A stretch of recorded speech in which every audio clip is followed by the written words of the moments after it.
Pessoal, precisamos de dinheiro. Como podemos fazer um anime que venda muito? Que tal uma história complexa e bem escrita, com personagens humanos e interessantes? Não, isso é muito difícil de fazer. Que tal um harém genérico com muito fanservice? Óbvio demais. Ninguém vai nos valorizar como os artistas que somos. Que tal adaptarmos para anime uma light novel sobre um otaku que vive em casa, jogando videogame, até ficar preso num mundo que parece um videogame, começar a lutar contra monstros, enquanto vive com várias menininhas bonitinhas? Perfeito! Essa é a obra-prima que Shakespeare não escreveu. Ainda está infantil demais. Precisamos de algo que deixe as pessoas com nojo. Perfeito! Já sei até qual light novel escolher. Sword Art Online. Esse já virou anime, chefe. Tem um aqui parecido, chamado ReZero. Acho que serve. Tomara que o público receba bem.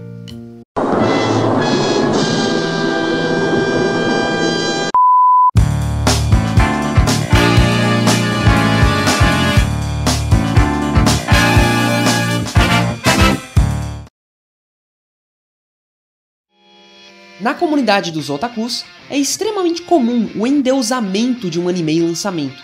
Há alguns anos, Sword Art Online era moda, ou como alguns se referem, modinha.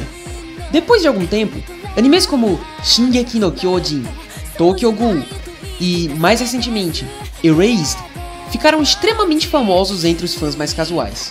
Curiosamente, nenhuma dessas obras se deram muito bem com os críticos.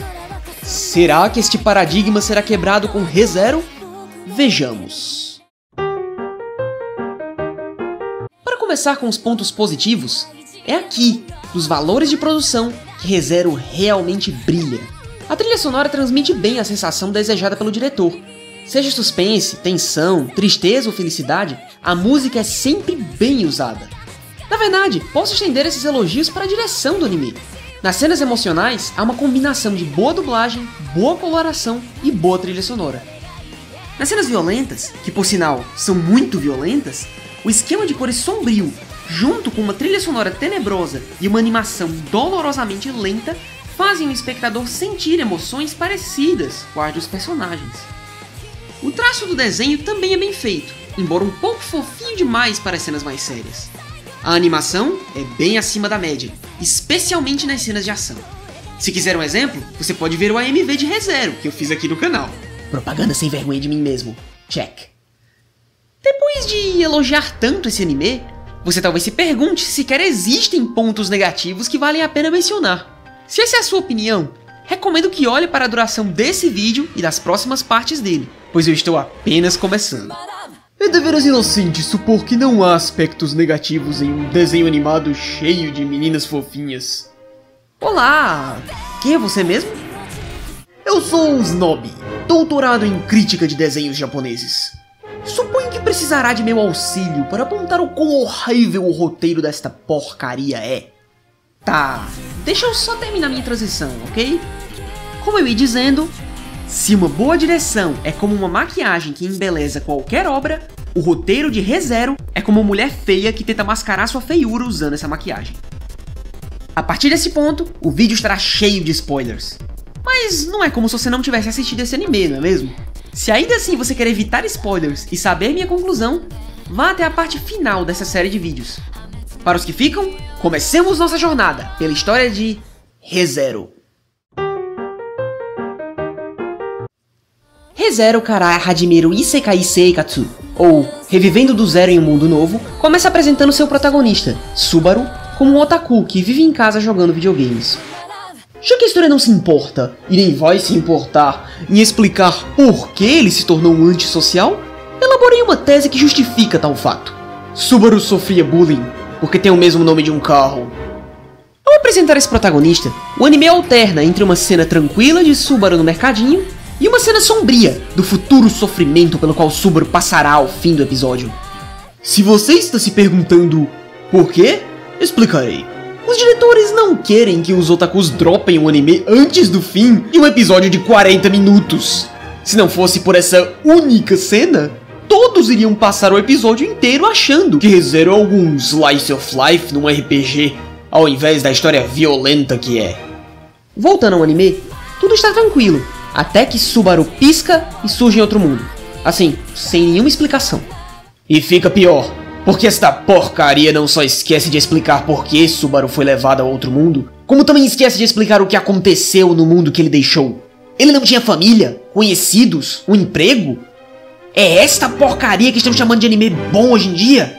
Subaru rapidamente percebe que foi invocado num mundo paralelo, provavelmente por perceber que tudo ao seu redor é feito em CG ruim, típico de jogos ruins. Curiosamente, nas próximas cenas, há várias piadas sobre como esse mundo é um RPG ruim, e sobre como a garota bonitinha que invocou o protagonista ainda não apareceu. Ele é então surpreendido por uns ladrões aleatórios, mas ainda assim acredita que o waifu vai surgir do nada para salvá-lo. Esse anime aparenta não saber a diferença entre uma piada e uma crença. Subaru realmente acredita que o novo mundo onde ele surgiu é exatamente igual aos jogos ruins que ele gosta? Quanta estupidez! E o pior é que ele estava certo. A primeira waifu desse anime, que carinhosamente apelidarei de waifu número 1, aparece pela primeira vez. Depois de um falatório inútil, ela simplesmente vai embora. Surpreendidos com a inutilidade dessa personagem, os vilões voltam a roubar o protagonista, que continua mostrando sua burrice e ainda achar que esse mundo é um videogame. E como se isso não bastasse, esse otaku que não sai de casa derruba um grandalhão com um soco só, sem nenhuma dificuldade. Oh, tacos! Se vocês acham que ficar em ócio dentro de suas residências lhes deixarão tão fortes assim, vão assistir a um anime bom. Subaru, mesmo com super força, ainda apanha. Pelo menos até que a waifu número 2 aparece para salvar o dia. Ou não. Ela finge que não se importa com Subaru, faz uma pergunta aos bandidos, acredita na resposta deles e depois volta para salvar o nosso protagonista. Algumas piadas depois, Subaru desmaia, apenas para perceber que ainda está no mesmo lugar, mas deitado no colo de uma gata furry, ou seja lá o que é aquilo. Waifu número 2 não saiu dali esse tempo todo. Por que ela não leva Subaru para um médico ou algo assim? Pra que ficar parada perdendo tempo, considerando que, conforme explicado mais tarde, suas chances de ser rainha estavam em risco? É porque ela é burra. Quase todo o resto do episódio consiste na interação entre Subaru e sua waifu. Até que, depois do que para nós foram minutos e para os personagens foram horas, eles decidem se apresentar. É sério, até agora, os infelizes sequer sabiam os nomes um do outro. Não só isso, mas a waifu número 2 não usa o próprio nome, mas sim o nome da bruxa, o satanás desse mundo.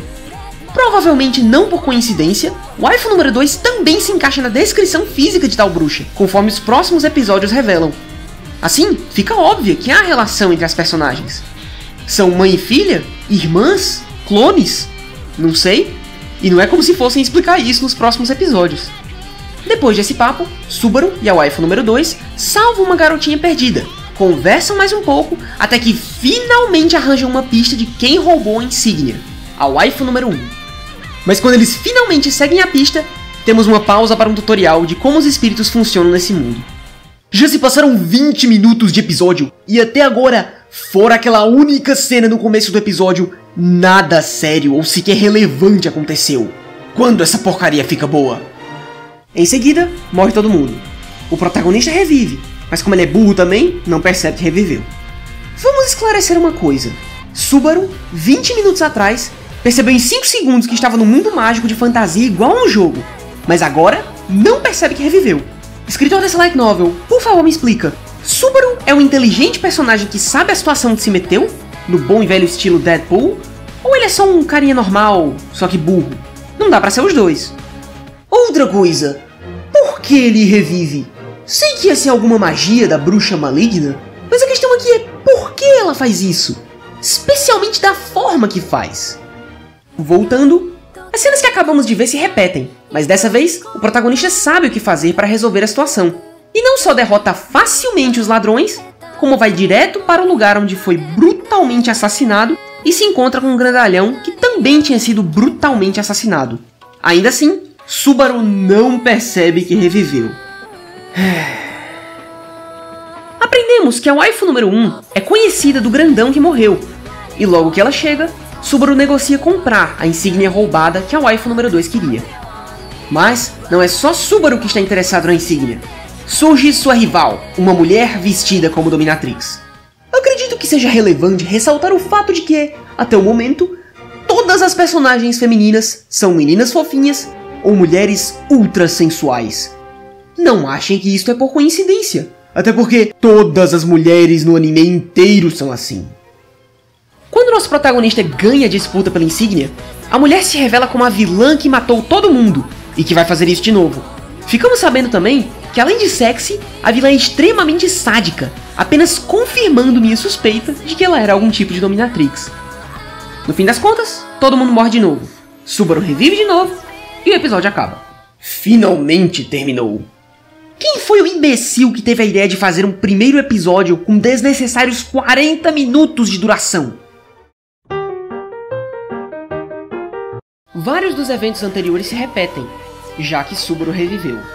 Ainda assim, este ser desprovido de raciocínio lógico não percebe que reviveu. Após morrer pela terceira vez, ele finalmente se toca. E depois de perceber, ele esqueceu que era um idiota. E agora mostra suas incríveis capacidades analíticas. Querido escritor da light novel, se decida. Ele é ou não é burro? Alguns monólogos depois, Subaru pede informações ao dono da lojinha de maçãs. Ele só concorda em dar essas explicações porque o protagonista ajudou a sua filha. A minha pergunta é, quando? Na outra linha do tempo, ele ajudou a guria depois de falar com o comerciante e depois de conhecer a waifu número 2. Dessa vez, ele fez isso antes de sequer se encontrar com os bandidos. Mas quando? Por que essa linha do tempo mudou eventos de antes da ressurreição do Subaru? Nunca saberemos. Em seguida, Subaru acha os bandidos, mas ao invés de derrotá-los facilmente, como fez das outras vezes, ele decide passar vergonha alheia, gritando com uma voz fininha pela ajuda de um guarda. Mais uma pergunta, como Subaru sabe que existem guardas nesse mundo? Até agora não apareceu nenhum. Mesmo assim, o grito dele funciona, o que o faz ser salvo pelo grande nobre Reinhardt. Subaru e ele ficam tão amigos que Subaru diz isso. 一つ伝言を頼まれてくれると嬉しい。もちろん喜んで。誰に何を伝えればいい？俺も名前は知らないんだけど、この辺りで白いローブを着た銀髪の女の子を見なかった？白いローブに銀髪？付け加えると超絶美少女。いや、見なかったな。じゃあもし見かけたら、何があっても盗品蔵には近づくなって伝えてくれ。 Por que esse cara aleatório super forte só foi introduzido agora, de um jeito tão esquisito?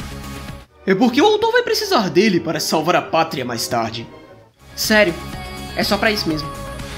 Tanto é que o tal do Reinhardt some depois de salvar todo mundo e só volta no episódio 12. Agora isso sim é o que eu chamo de recurso de roteiro no formato de um personagem. Depois da vergonha alheia que passou, Subaru se encontra com a Dominatrix, que nos ensina que medo tem cheiro. Olha, moça, desculpe lhe informar, mas esse não é o cheiro do medo, não. É o cheiro de alguém que se cagou. O medo é só a causa do problema. Na sequência, Subaru se encontra com a waifu número 1, fala um monte de coisas suspeitas e idiotas e o episódio termina. Waifu número 2 aparece também. Subaru percebe que ele está com a florzinha dada pela menina que eles ajudaram. Mas espera ainda, não foi o Subaru, sozinho, que ajudou a menina? O que a waifu número 2 tem a ver com isso?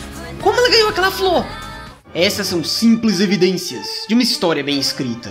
E quão bem escrita! A Dominatrix surge de novo, e dessa vez decide matar logo todo mundo. Começa uma luta, como de costume, com alguns erros de roteiro. Primeiro, por que a Dominatrix não matou o Subaru quando ele ajudou a waifu número 2 a fugir?